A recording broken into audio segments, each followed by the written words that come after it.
Today we're going to do the first cook in the TYPHUR SYNC oven, and today I'm going to broil, basically finish off half a rack of pork ribs that have been previously cooked in the oven for 3.5 hours at 250 degrees with sea salt only.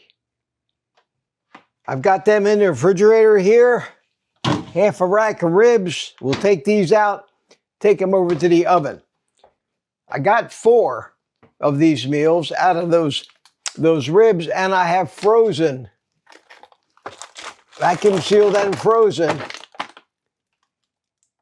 the other for some other time. Now, over there on my stove, I've got the oven. I have never tried to cook with it yet. The oven comes with an oven mitt. It comes with different racks and air fryer baskets, and it comes with a fabulous set of documentation and instructions. And I want to take a second right here to go over them with you. I suggest, if you get one of these, that you sit down and spend a few minutes reading through it, because, quite frankly, this thing does so much. And if you want to get the most out of it, read the directions.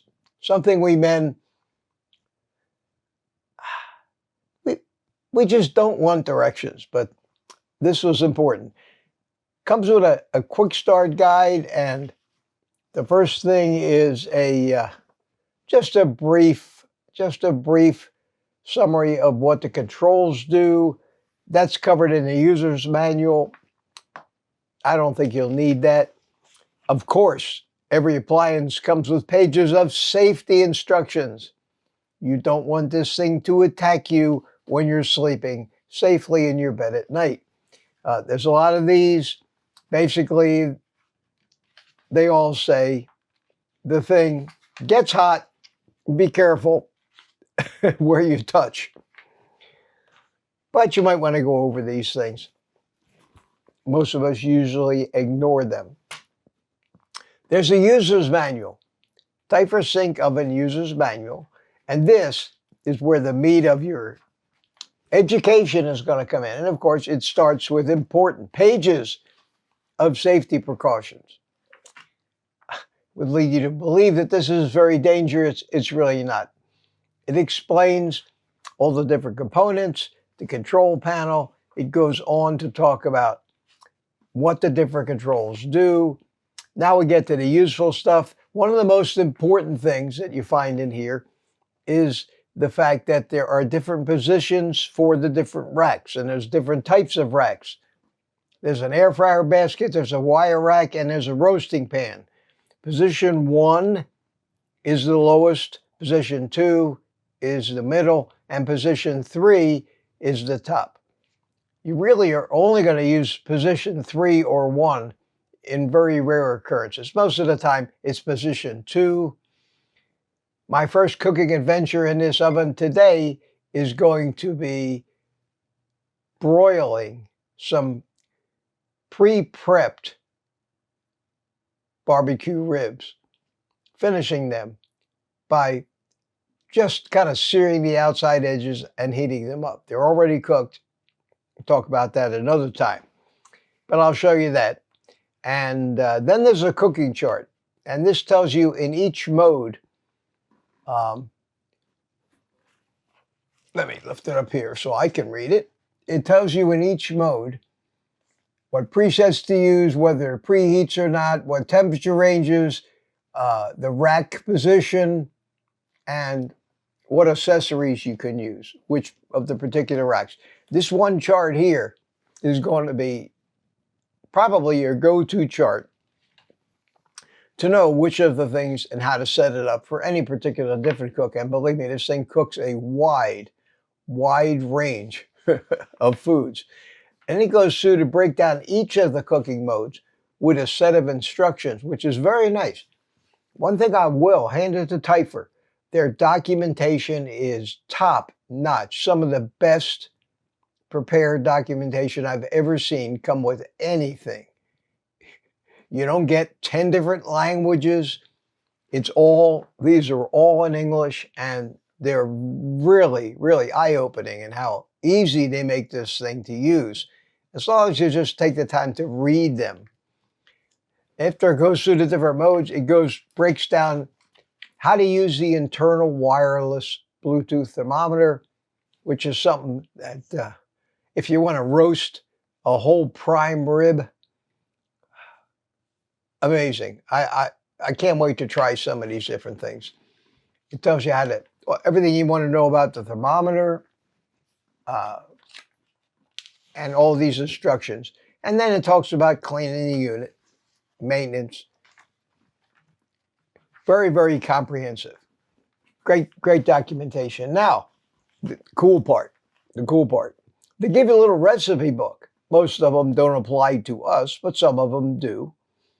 But the way this thing is made, the weight of the paper, the beautiful color photography, I got to tell you, it's very, very, very impressive. And wow, wow, wow. The first thing I want to do is turn this on. I'm going to use the instruction book, and there's a chart in here. And it tells me what I need to do. So it says broil. So what we're going to do is we're going to select broil. It says presets high, preheat yes. It also tells me to use the roasting pan, which I'm going to do. I'm going to take a second right now to wash this because I haven't washed it yet. So I'll be right back. So first it says I need to preheat this. So I will press the preheat button, and it says preheat right there, and I will press start. And now it's blinking preheat. So we'll wait until it's finished preheating.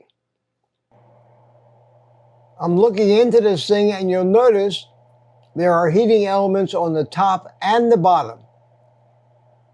Okay, we'll pause the cooking. It has preheated.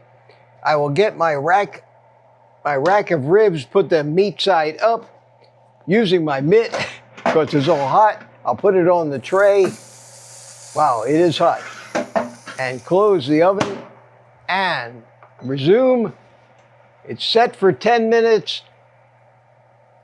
I'm not sure how long these are going to take to get the desired result.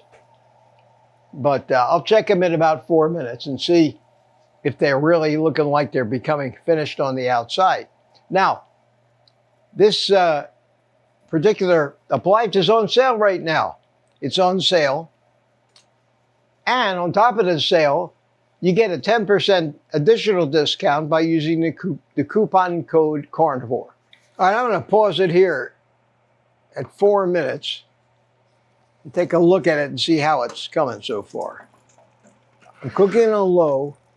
I think I need to make a change. I think I need to either put it up under the burners to make it broil faster or change the temp to high.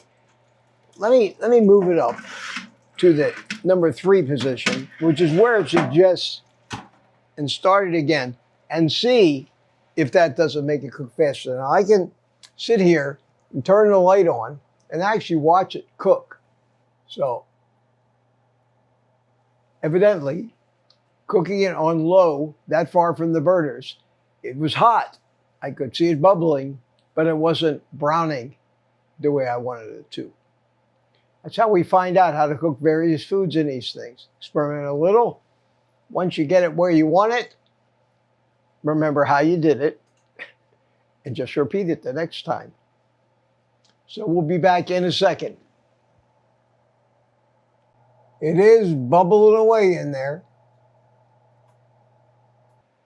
Well, it's looking good. We got about 20 seconds to go for the full 10 minutes. I think it has to be at the uppermost or recommended position, number 3, closer to the heating elements. We'll see. We'll see. Got my glove on. I'm ready to go. 5, 4, 3, 2, 1. End. Yes. Okay, let's get us some tongs here. and open the door and slide this out.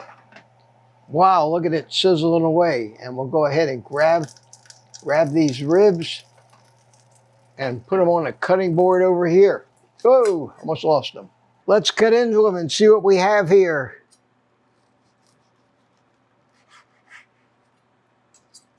Wow, look at that.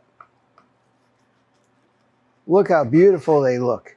Now, they were salted on the first cook, so they didn't need any additional seasoning. But, boy, they look beautiful. Meaty. These were the, not the baby back, but the regular ribs. There you go. There you go. So that's it. That's it. All that's left is a taste test. So, how hot are they? Well, it's still a little warm, but I can almost pick them up. But it wouldn't be a cooking video without a taste test. So, here we go. What a pretty thing. Look at that. Look at that. Gorgeous.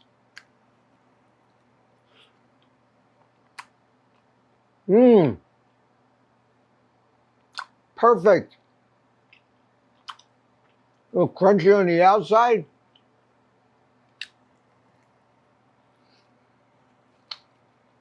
Fall off the bone.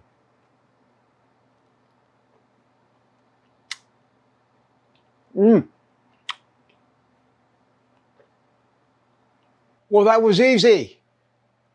In the next video, we'll air fry something in this thing, in the TYPHUR SYNC oven. But the ribs are great. A very inexpensive meal. Great for carnivore. So that'll wrap it up for today, and I'm going to eat these ribs before they get cold. And we'll see you in the next one. In the meantime, take the rest of the day off and eat meat.